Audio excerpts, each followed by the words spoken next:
Hello, my name is Scott Schweiger with Tech Hero. We're a technology consulting firm with offices in Seattle and Nashville, and we help clients all over the country, whether remote or on-site, with their technology needs. We love helping small businesses, people working from home, answer any questions they might have. We can log in remotely and help out with any tech needs they might have. And one question we get all the time is, is my computer sufficient to run the programs I need? Am I putting my money in the right place, with my laptop or desktop? And so we really wanted to dive in today to answer some questions about your hardware performance and if you have a sufficient laptop or desktop to support what you need for your office. And we get questions all the time about this. So I wanted to dive in and start with the processor for the laptop, desktop. And first and foremost, the brand that we really highly recommend is Intel versus some of the other brands out there.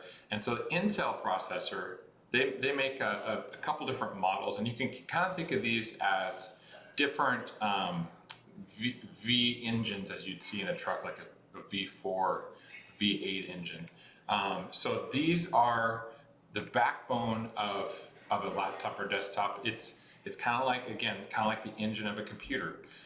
So i3 is a processor that's been out since 2010, and if you buy this computer, really, it's not something we highly recommend. It's really meant to be more like a Chromebook style, something that you're doing very, very little data processing on. We really try to steer clients away from using an i3. And a lot of times we'll get a client that says, you know what, I just bought a laptop and I'd like some help on it. It was very inexpensive. I just bought it. And we'll look that computer over and say, you know what, honestly, it's best to move on. And we would recommend something that has at least an i5 or higher processor. So i5 is a style processor that's really great for basic operations that most everyone does. If you're doing email, if you're doing YouTube videos, working in Microsoft Office, such as Outlook, Word, this would be a great processor for you. And we would probably pair it with a really great hard drive and some RAM, which we'll get into in a little bit here. So i5 would be a great starting point if you're doing some basic tasks. And if you are doing a little bit more, if you're doing some edits in Adobe or some kind of 3D processing, then an i7 might be a better step for you. A lot of times we'll get people that are doing a little deeper dive technology. We'll get them a computer that has an i7 processor. This is great for editing Adobe Photoshop, Illustrator, all these different 3D editing programs for engineering.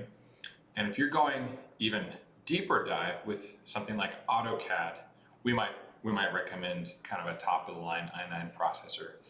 More often than not, we're going to be probably using an i9 processor for some kind of a server, or if people are doing super high-end gaming or editing, they're in the gaming industry where they're actually creating that technology.